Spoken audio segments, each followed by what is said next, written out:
You're navigating the world of investing, looking for growth, for returns, but you're also a conscious capitalist. You care deeply about the impact of your money, where it comes from, where it goes, and what it does in the world. Hmm. You want your portfolio to reflect your values, maybe even drive positive change. Seems straightforward, right? Yeah, if only it were that simple. Hmm. This intersection of finance and values has become, well, one of the most complex and, frankly, contentious areas in the market today. Right. It's far more than just aligning your investments with your personal ethics. It's a landscape filled with acronyms, evolving definitions, and some really intense political debate.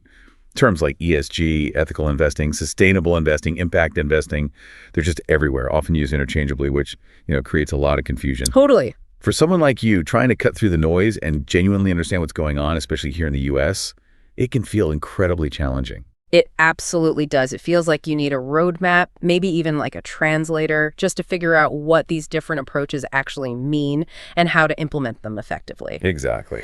So today, we are embarking on a deep dive specifically tailored for you. We're going to take a close look at your sources, a sharp policy paper offering a free enterprise perspective on ESG, and the latest comprehensive report from US SIFE on US sustainable investing trends. And our mission today is really to unpack this tangled world. We'll trace the roots of investing with values, clarify the often confused terminology, explore the specific strategies investors are actually using today. Yeah, what are people really doing? Confront the significant challenges and controversies that are, let's face it, dominated the conversation. And look at where this field might be headed.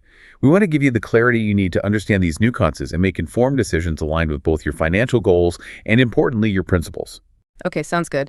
Let's start at the beginning then. This whole idea of investing with values, it feels very modern with all the talk about ESG and reporting, but your sources suggest this isn't really a new concept at all.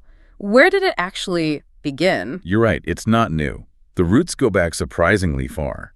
The notion of aligning financial decisions with ethical or moral considerations isn't unique to our time, not at all. In fact, values-based investing has historical ties stretching back millennia, often embedded in religious or moral codes. But the practice really started taking a more, let's say, formal shape centuries ago, particularly championed by religious institutions. They were among the first large asset holders to really grapple with the ethical implications of their investments. So it wasn't just about making money, it was about whether the source of the money or the activities it supported were considered, well, acceptable. Exactly. Your sources highlight some tangible early examples right here in the United States. In the late 19th and early 20th centuries, denominations like the Methodists and Quakers took clear stances. They started divesting from activities they deemed harmful, such as the slave trade and other illegal enterprises. Okay. And they also actively avoided investments in what became known as sin stocks, companies involved in alcohol, tobacco, gambling, that kind of thing. Right, the classic sin stocks. Exactly. And it's interesting, even America's second oldest mutual fund, the Pioneer Fund, for a significant period, maintained a policy of avoiding these specific industries based on these ethical considerations. That really grounds it in history. It wasn't just abstract. It was about making deliberate choices to say, okay, our capital will not support that. Precisely. And this practice gained significant momentum and broadened its scope dramatically from the 1960s through the 1980s. This was a period of intense social change in the U.S., right? Fueled by movements like the Civil Rights struggle, opposition to the Vietnam War, rising awareness of environmental issues, concerns about labor standards, and of course, the global anti-apartheid movement. Huge changes, yeah. As these movements grew, so did calls for investors to align their portfolios with these social and political causes. Divestment from companies involved in apartheid South Africa, for example, became a really prominent tactic used by universities, pension funds, other institutions. So it evolved from individual or group moral stances to a more public and activist approach, using investment decisions as a tool for broader social change. Absolutely. It became a way to exert financial pressure and publicly declare solidarity with specific social or environmental goals. And this historical evolution helps us understand one of the core definitions presented in the C3 Solutions paper we looked at, which uses this concept of values-based ESG. Okay, values-based ESG. This approach, as defined by Professors Eccles and Fish in that paper, is about investing according to a set of principles, irrespective of any link between those principles and economic value. Ah, that distinction is key. Irrespective of any link between those principles and economic value. So it's driven purely by principle, not necessarily by an analysis of how those principles might affect financial returns. That's the precise distinction the paper makes. They view this type of values-based approach as analogous to the historical socially responsible investing, or SRI, or even older definitions of impact investing. The motivation is primarily alignment with deeply held values or principles, regardless of whether that alignment is expected to enhance or maybe even detract from financial performance. Right. The paper gives examples of principles driving this, things like supporting gender diversity or animal rights. And notably, it mentions the Maggie Index neutrally as another example. Oh, interesting. Yeah, illustrating how politically driven support can also fall under this umbrella of values-based investing, where the value is political alignment rather than maybe more traditional social or environmental concerns. That Maggie Index example is quite illuminating. It demonstrates that values in this context can span a really wide spectrum and aren't limited to what might be considered traditional progressive causes. It's about using investment to support any set of principles, really. Exactly. It highlights that the concept of values-based investing at its core is about applying personal or institutional principles to investment decisions. And those principles can come from very different places, politically or otherwise. Right? Now, this brings us to how the broader terminology has evolved, particularly as documented in the USF report. Okay. USSF, which used to be known as the Social Investment Forum and is now just USF, has been chronicling the growth of this market since way back in 1984 through its biennial trends report. That's the other key source for us today. Right, the trends report. Their research shows a significant evolution. It started as, they say, a niche approach focusing on values-driven decision-making in its infancy, but it's become a much broader field now, one that's centered on financial risks and opportunities directly impacting corporate enterprise value. Okay, so it started with values, but the field has increasingly focused on how these factors connect to the bottom line, to the actual financial performance. Precisely. The market matured, the analysis got more sophisticated, recognizing that factors related to environmental impact, social issues, governance practices, the E, S, and G, can actually have material financial consequences for companies. And within this evolution, impact investing has emerged as a more clearly defined approach.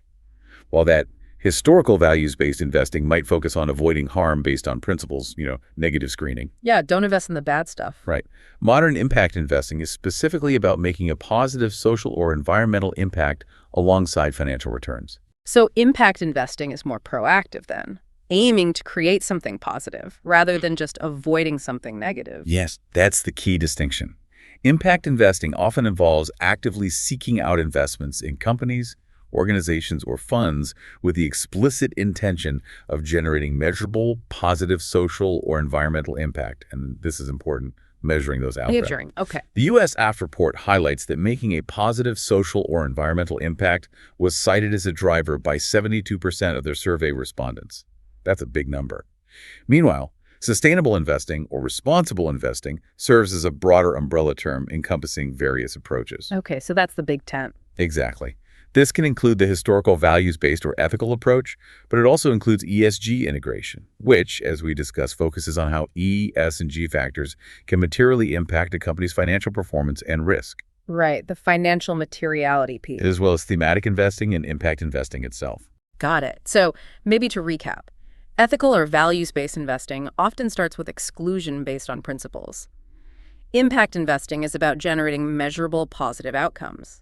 ESG integration is about analyzing E, S, and G factors for financial materiality, for risk and return. And sustainable or responsible investing is the big picture term covering all of these strategies. That provides a much clearer framework, I think, for understanding the different approaches you see buzzing around in the market today. It's really a spectrum with different motivations and different primary goals driving each one. Okay, that really helps to clarify the language, which can be so confusing sometimes. Now that we have a better handle on the different concepts, what are investors actually doing with their money in this space? What strategies are most prevalent according to your sources? Well, one of the most fundamental and historically significant strategies, building directly on those early examples we discussed, is negative screening, or just excluding certain investments from a portfolio. So this is literally saying, I won't invest in X, Y, or Z. Exactly. It's defined as excluding specific sectors, companies, countries, or issuers based on activities that are deemed not investable due to established norms or personal or institutional values. Your USF source confirms this remains a widely used strategy today. 67% of their surveyed respondents employ it. 2/3. Okay. Yeah, and often investors use multiple exclusion criteria simultaneously. It's not usually just one thing. What are the most common things getting screened out in today's market then? Based on that USF report, the most frequent exclusions are tobacco, 66% of respondents apply this screen. Then fossil fuels covering coal, oil, and gas, that's actually the highest at 68%. Oh, wow. Higher than tobacco? Yeah, slightly. Then military and weapons at 63%, gambling at 55%, alcohol at 49%, and pornography also at 49%. They also list nuclear energy, 37%, and animal testing, 28%, as other significant exclusion areas. It's interesting that fossil fuels slightly edge out tobacco now. That does seem to reflect the current climate focus. It certainly does. It reflects the increasing global focus on climate change and energy transition issues, which we'll definitely touch on more. The report also identifies emerging areas that investors are increasingly excluding. And this list is quite comprehensive. It really shows the expanding scope of values-based concerns. Like what? Things like companies breaching the UN Global Compact principles, private prisons for profit hospitals, certain factory farming practices, extractive agriculture, major producers of synthetic pesticides. Okay, quite specific. Very specific. Also, companies providing services or distribution for fossil fuels, utilities planning new coal plants, controversial technologies like genetic engineering and facial recognition, companies with significant issues related to social media impact or data privacy, and sectors linked to deforestation, think palm oil, soy, timber, cattle ranching. That's a really detailed list. It shows how nuanced these exclusions can get and how they're adapting to current social and environmental debates.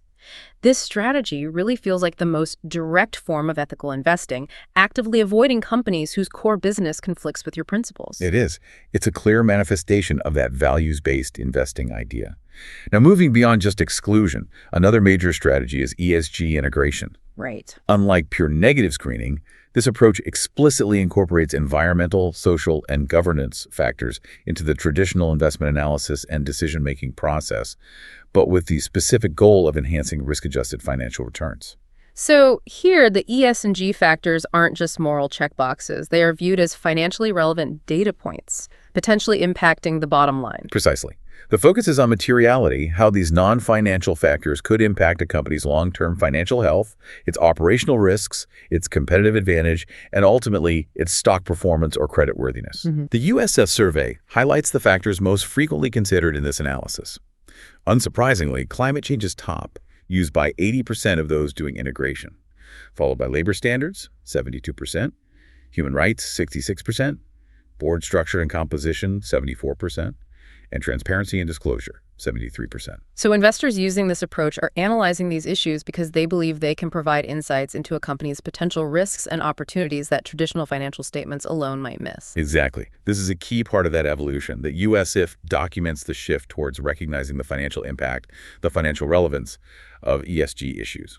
Okay, so if negative screening is about avoiding the bad, based purely on principle, ESG integration is about analyzing all factors, including ESG, to try and pick the best financial performers or avoid the worst risks from a financial perspective. That's a good way to put it. It's incorporating a broader set of data points into a financially driven analysis. Yeah. Then you've got thematic investing. Thematic, okay. This strategy involves selecting assets specifically to gain exposure to specified sustainability-related trends or themes.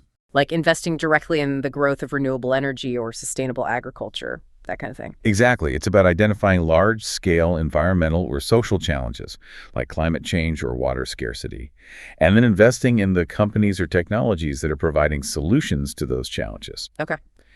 The USEIF report notes continued growth in this area, and this often overlaps with impact investing because the themes themselves are frequently tied to achieving positive environmental or social outcomes.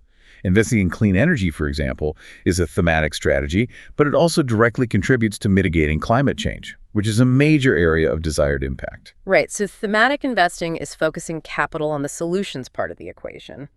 What about using your influence as an owner? as a shareholder. Yes. That falls under the umbrella of stewardship and shareholder advocacy. And this is actually the most common practice reported by U.S. SIF respondents. A significant 76% engage in some form of shareholder engagement. 76%. That's high. What does that look like in practice? Well, it involves leveraging the rights and influence you have as an investor. This can be through direct engagement with company management, having conversations. It involves casting proxy votes at annual meetings. It can mean filing or supporting shareholder resolutions on specific ESG issues. And it often involves participating in investor coalitions to amplify influence. Okay. The goal, really, is to protect and enhance long-term value. And this includes considering value tied to common economic, social, and environmental assets that might be affected by the company's operations. The report had specific figures for these activities, right? It did. Shareholder engagement itself was 76%. Proxy voting was used by 68%. Joining investor coalitions, 60%. Engaging in public policy advocacy, 52%. And actually filing shareholder resolutions was 49%. And they noted a strong core group, over 60% of respondents, actively undertakes 3 or more of these different stewardship actions. So it's not just buying stock and sitting back. It's actively trying to influence corporate behavior from within. What's the ultimate aim of this stewardship? Is it just about making noise? No, the goal, as described in the report, is really to affect change. It's about using the tools available to shareholders to shine a public light on potential risks, whether they're environmental, social, or governance related, and to push companies to address those concerns, improve their practices, and increase reporting on their ESG performance. Okay. The source notes that successful stewardship is seen as contributing to risk reduction and ultimately long-term value creation for the company and its shareholders. I saw in the report that the recent 2024 proxy season had some interesting trends in terms of what issues shareholders were focusing on in those resolutions. Yes, it did. The key focus areas for shareholder resolutions included, unsurprisingly, environment and climate change. Yeah. Also corporate political influence, things like lobbying disclosures and political spending. Human rights remained a key topic. Diversity and equitable treatment, concerns around animal agriculture practices, and increasingly we're seeing resolutions related to artificial intelligence governance. AI governance, interesting. Yeah, that's a newer one. And while the report noted that the overall volume of explicitly pro-ESG shareholder proposals actually declined slightly compared to previous peak years. Oh, it went down. Slightly, yeah. But the report highlights that certain topics, like climate change and corporate political spending, continue to receive significant levels of shareholder support. And issues based on established norms, like indigenous rights, also saw strong backing.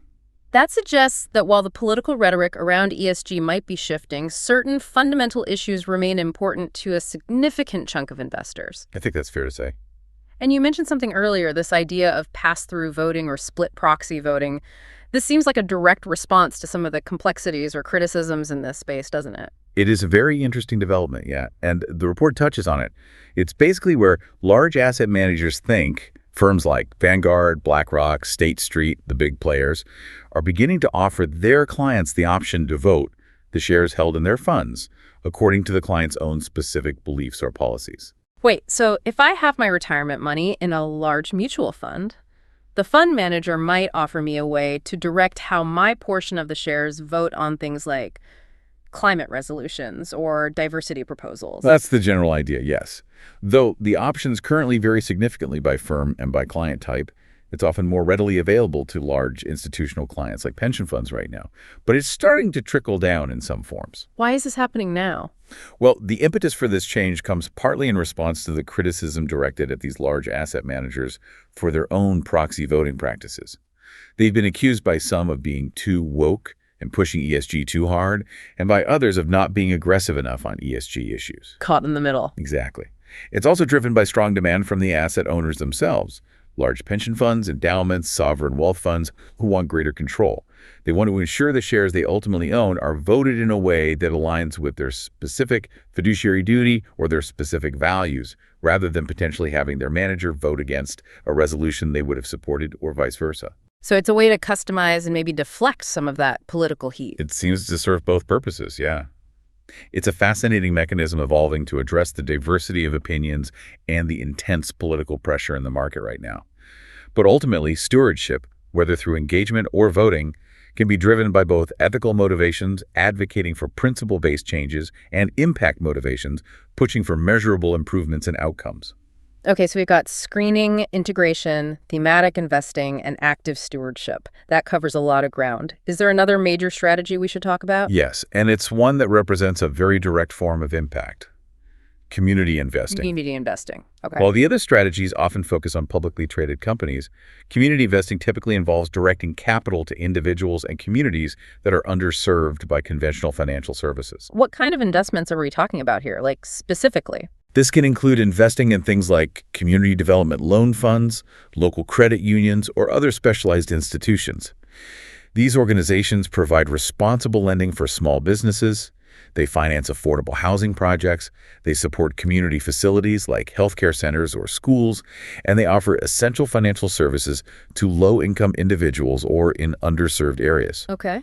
These institutions, often certified as Community Development Financial Institutions, or CDFIs, play a crucial role. They provide access to capital and financial services in places where traditional banks may not operate, helping to avoid predatory lending practices and really foster local economic growth. That sounds like a very tangible, ground-level way to have a positive impact with your money. Very direct. It absolutely is. It's a clear example of impact investing, where the capital is intentionally directed towards specific social outcomes and helping specific communities. And the growth in this area has been just remarkable. How remarkable. Your USI source notes that assets managed by community investing institutions saw a massive surge.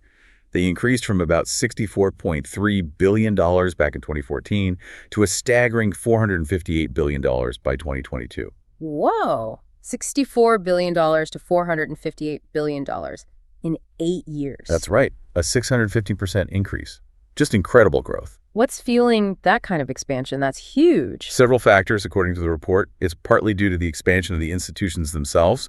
More banks, credit unions, and loan funds are seeking and receiving that CDFI certification. Okay. It's also because these institutions are diversifying the types of assets they invest in. They're moving into areas like microfinance, sustainable agriculture, affordable housing development, even community-scale renewable energy projects. But crucially, a significant driver is the increasing demand from investors, both institutional and individual, for more direct and tangible forms of sustainable and impact investing. They want investments that align with specific social equity and human rights goals. Makes sense. The report mentions that nearly half of the specific impact themes identified by investors in the U.S. CHI survey align directly with the core focus areas of these CDFIs. So despite all the debate and controversy around ESG in the public markets, this sort of quieter corner of community investing is seeing explosive growth driven by very clear impact goals. It really highlights that capital is indeed flowing towards addressing specific social needs, maybe sometimes outside of the highly politicized public market arena. Okay, so we've explored the history, clarified the terms, detailed the main strategies investors are using, everything from exclusions to community development. But, it's impossible to discuss this topic right now without addressing the storm of challenges and controversy swirling around it. Your sources make it crystal clear this is a difficult, contentious space. They certainly do. The C3 Solutions paper, in particular, doesn't pull any punches. It states that the ESG movement has become a contentious battleground ranging from woke finance to corporate greenwashing, and it has become a proxy battle in the larger culture war and against capitalism. That language really emphasizes the intense conflict surrounding this issue. Yeah, proxy battle in the culture war, that captures the political heat perfectly. What are the primary concerns being raised from a perspective critical of certain ESG approaches, like the one outlined in that C3 paper? A major concern, particularly when government or regulatory actions start touching on ESG, is the potential negative impact on American investment and retirement accounts. We're talking about immense sums of money here. Public pension assets alone were close to $5.2 trillion at the end of 2022. Wow. And many state laws, plus traditional interpretations of fiduciary duty, mandate that decisions regarding these assets must be made solely to maximize financial returns for the retirees. That's the core duty. So the worry is that if ESG considerations, especially those maybe not clearly linked to financial materiality, are mandated or prioritized by government action, they could potentially conflict with that core fiduciary duty to the retirees whose money is being managed. Is that the fear? Exactly. The paper points to the Department of Labor's regulation, for example, which allows ESG consideration in a tiebreaker situation when evaluating investments. The concern raised is that this could potentially be interpreted or applied in a way that biases the investment process towards non-pecuniary factors, risking suboptimal financial outcomes. The concern is articulated quite strongly as a fear of gambling with other people's money by potentially prioritizing political or social goals over purely financial returns. Okay. Beyond the political and fiduciary concerns, though, there also seems to be a fundamental issue with just defining and measuring ESG itself. Absolutely, and both sources touch on this significantly. The C3 paper highlights the problem of ESG's ill-defined definition and subjectivity as to what does and does not fit under the umbrella of E, S, or G. What counts as a positive or negative environmental factor, for instance? The example given is exporting liquefied natural gas, LNG. Is that good because it's cleaner than the coal it might replace in some markets? Or is it bad because it's still a fossil fuel contributing to greenhouse gas emissions? These are complex trade-offs with really subjective answers, not clear-cut objective metrics. And that subjectivity makes measuring ESG performance or actual outcomes really difficult, doesn't it? It does. And this lack of transparent objective metrics raises serious questions about the effectiveness and reliability of ESG data and ratings. The C3 paper cites studies that are quite concerning in this regard. Like what? For instance, research by academics at Columbia University and the London School of Economics compared companies included in ESG fund portfolios to similar companies not included in those funds. They found that the companies in the ESG portfolios actually had worse compliance records regarding labor and environmental regulations. Wait, hang on. Companies in ESG funds had worse environmental and labor compliance. That seems to fly directly in the face of the whole idea, doesn't it? How is that possible? It is deeply counterintuitive, and it raises profound questions. The study suggests that perhaps inclusion in these funds isn't necessarily driving behavioral change as intended, or perhaps the metrics or data used to determine inclusion aren't effectively capturing real-world compliance or impact. It forces you to question what exactly these ESG ratings and fund inclusions represent if they aren't even reflecting basic regulatory compliance. That's troubling. And you mentioned another study related to data reliability, about ratings providers. Yes, the C3 paper details a study by researchers at MIT and the Frankfurt School, which uncovered some significant issues with how at least one ESG ratings provider managed its historical data. These researchers found that this provider had retroactively changed historical ESG scores in their database. They changed past scores. Yes, they downloaded the same data for the same companies at different points in time and discovered that the historical scores had been altered between downloads. So they were literally changing the past performance data. Why on earth would a ratings provider do that? Well, this study doesn't definitively state the motivation, but the effect was clear. The median overall ESG scores in the later version of the data were 18% lower than in the initial download. And the changes to the subscores were even more dramatic. The E subscore was 44% lower, S was 16% lower, and G was 7% lower in the rewritten data. Wow. This kind of retroactive data manipulation, regardless of the reason behind it, severely undermines trust in the historical performance and the reliability of the metrics themselves. If the data isn't stable or transparently managed, how can investors truly evaluate performance or compare companies accurately over time? Yeah, that fundamentally erodes confidence in the very data infrastructure that supposedly underlies ESG analysis. That's a huge problem. It's a significant challenge the industry is grappling with, definitely. Another major concern, particularly from the free enterprise perspective highlighted in the C3 paper, is the potential for economic harm and unintended negative consequences stemming from certain ESG-driven investment decisions, particularly widespread divestment or avoidance of certain sectors. How could avoiding investments cause economic harm? What's the argument there? The argument is that restricting the flow of capital to essential industries, even those facing a long-term transition like fossil fuels, can have immediate negative effects. The paper quotes figures like Steven Schwarzman, the CEO of Blackstone, who warned back in 2021 about the potential for social unrest due to rising energy prices caused by underinvestment. He noted the difficulty of raising capital for new production. And Jamie Dimon, CEO of JP Morgan Chase, famously stated that stopping investment in new oil and gas projects right now would be the road to hell for America, arguing for the need for continued responsible investment during the energy transition. So the concern is that prematurely cutting off capital could lead to energy shortages, price spikes, and broader economic instability. Yes, and potentially even worse environmental outcomes in some cases. Analysts have argued, for instance, that efforts to restrict investment in natural gas infrastructure have led some countries to rely more heavily on dirtier coal, which increases global emissions and energy costs simultaneously. Right, the unintended consequences. Exactly. The core concern articulated in the paper is that government actions, or even strong market pressures driven by non-pecuniary goals, could nudge or force capital away from industries based on political definitions rather than market signals, thereby, in their view, troubling the efficient functioning of the free enterprise system. But there's even data in the source suggesting economic harm from anti-ESG actions, too, isn't there? It cuts both ways. That's a crucial point for balance. And yes, the C3 paper does mention it. Analysis has shown that Texas's state-level anti-ESG laws, the ones prohibiting state entities from contracting with certain financial firms deemed to be boycotting fossil fuels, actually reduce competition among municipal bond underwriters in the state. And that costs money. Yes, this lack of competition translated directly into higher borrowing costs for Texas cities and counties. It cost Texas taxpayers an estimated $300 million to $500 million in increased interest payments over just an 8-month period. Wow. So this data, along with arguments like Devin Hartmey's point that forced fossil fuel divestment can harm public pension performance, shows that economic risks are definitely not limited to just one side of the political debate around ESG. Actions against ESG can also impose significant costs.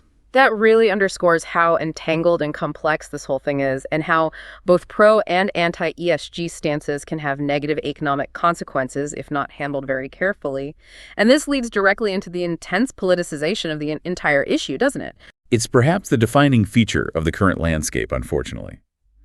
As the C3 paper argues, if the government steps in to define what is sustainable, or which ESG factors are paramount, it inevitably injects political biases into the metrics and the desired outcomes. Right. The paper points out that environmental decisions, for example, often involve complex trade-offs. Improving air quality might have implications for water usage or land use. Deciding which environmental impact is better, or prioritizing one over another, is often subjective and political, not purely scientific or economic.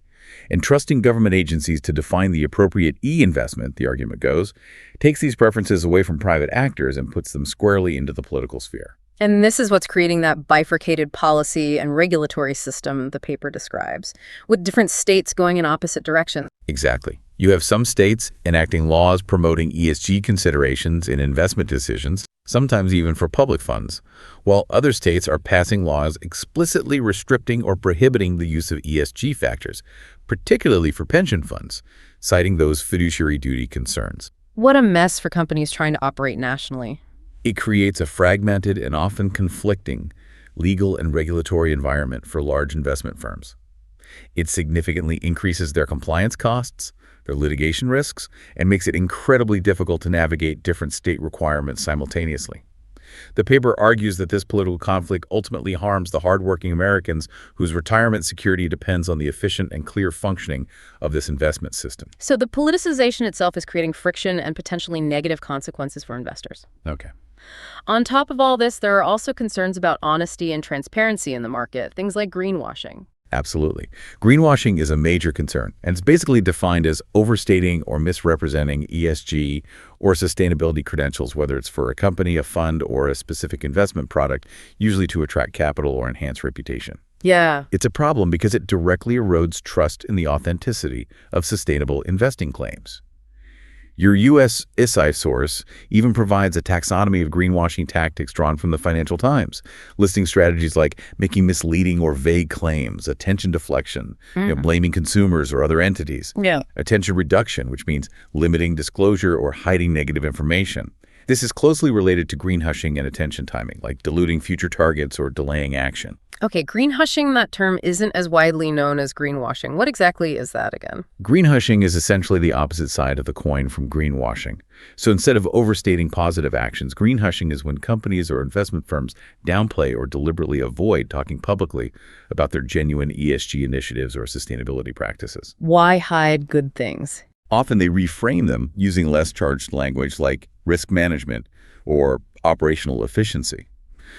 The primary motivation, particularly in the current politically charged U.S. climate, is often to avoid the political backlash or controversy associated with the term ESG. Companies might be doing good work on climate or social issues, but they fear being labeled woke or facing political attacks if they publicize it using that terminology. So they clam up to avoid the fight. Pretty much. But both greenwashing and greenhushing have negative consequences. They both erode trust among investors and the public, they reduce transparency in the market, and ultimately they can slow down genuine progress towards sustainability goals. While greenwashing is facing increasing legal and regulatory scrutiny from bodies like the FTC and the SEC, greenhushing risks compliance issues in other jurisdictions, like the UK or EU, that actually require more disclosure. And it means companies might miss out on opportunities where demonstrating sustainability leadership is actually a competitive advantage. Right. The dramatic increase in media mentions cited by US IF is really telling here. Greenwashing mentions jumped from around 1,800 in the 2020-2021 period to about 5,700 in 2022-2024. Meanwhile, greenhushing mentions, starting from almost nothing, surged from just one mention to 178 over the same period. Wow, from 1 to 178. Yeah, it reflects a massive increase in public and media awareness and scrutiny of these transparency issues in the sustainable investing space. Those numbers are stark. They really highlight the challenges of navigating this environment and knowing who is genuinely committed versus who is just, playing the game or trying to avoid the fight altogether. It's a tough landscape for sure. But despite all these challenges, the political opposition, the data problems, the controversies, is the field of sustainable investing still actually growing? What do your sources say about the future direction? Yes, interestingly, both sources suggest that despite the significant headwinds, the sustainable investment market is expected to continue its growth trajectory overall. The USS report indicates that a strong majority, 73% of their survey respondents, anticipate that the overall sustainable investment market will grow over the next 1 to 2 years. Okay, so expectations are high for overall market growth. But I noticed a nuance in the report. It seemed individual expectations were stronger than organizational plans. What's that about? That's an important distinction the report makes, yeah.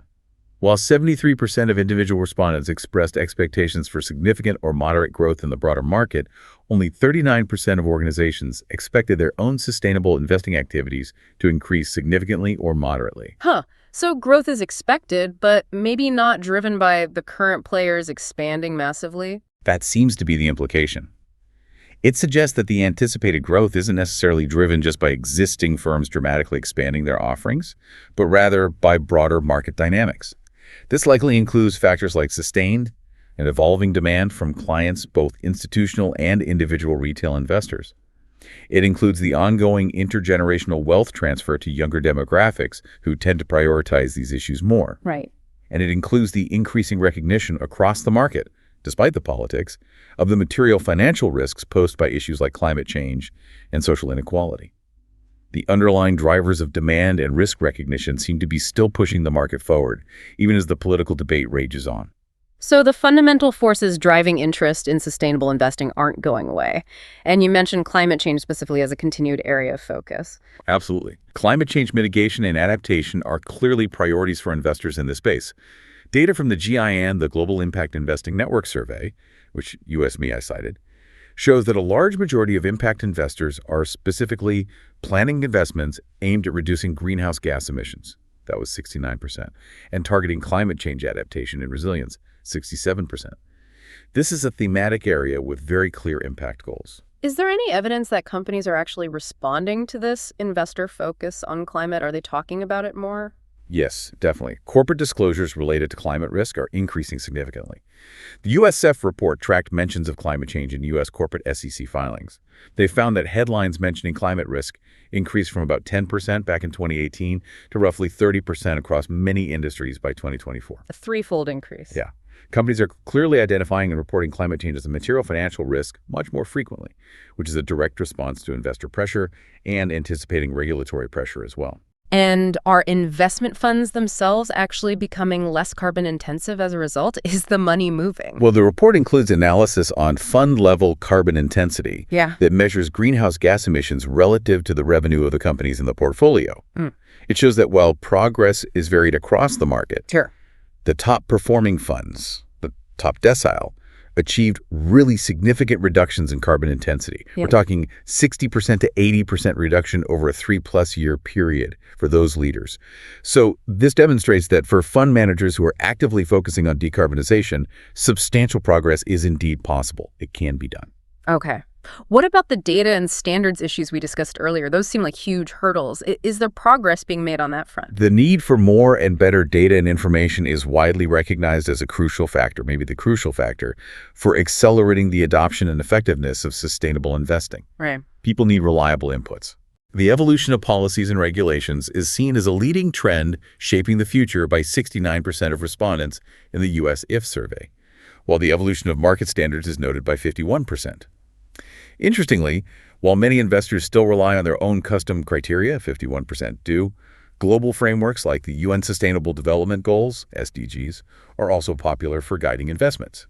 42% use those. So a mix of custom and standard approaches. Yes, and there's a strong sentiment expressed that increased regulation requiring corporate disclosure despite the political opposition is necessary to provide the clearer, more comparable data needed for the field to truly mature and for greenwashing to be tackled effectively. Makes sense. What about technology? AI seems to be impacting everything these days. Is it playing a role in sustainable investing? It is, increasingly so. The USF report notes that AI and advanced data analytics are rapidly reshaping how sustainable investing is approached. AI offers powerful capabilities for things like predictive analytics to identify emerging ESG risks before they blow up, for optimizing portfolio construction based on complex ESG and financial criteria, and potentially for enhancing the measurement and reporting of actual impact, which, as we discussed, is often tricky. The GII survey found that 53% of impact investors specifically plan to incorporate AI into their processes. Okay, that sounds promising for bringing more rigor and efficiency to the analysis, but AI itself has its own significant environmental and social footprint, doesn't it? That seems like a conflict. It absolutely does, and the report highlights this as a crucial consideration, a real tension. AI requires enormous amounts of energy and water, particularly for training these large language models and powering the data centers they run in. Right. Estimates cited in the report suggest that energy demand just for generative AI could grow by 70% annually through 2027 and potentially account for around 25% of all data center energy consumption globally. Wow, a quarter of all data center energy just for AI. So the very technology meant to help us invest sustainably has a major environmental cost itself. That's the complex reality, yeah. While the high energy demand might spur further investment in renewable energy sources to power these data centers, which could be a silver lining, it also raises critical questions about the scale and equitable use of resources globally. Is this the best use of that clean energy? And a social side. On the social side, AI development and deployment raise significant concerns about potential job displacement, data privacy breaches, algorithmic bias leading to discrimination, and just general ethical governance. Investors are increasingly recognizing that they need to consider these AI-specific ESG factors. They're looking for companies to have robust policies and governance structures in place to mitigate these risks. Okay.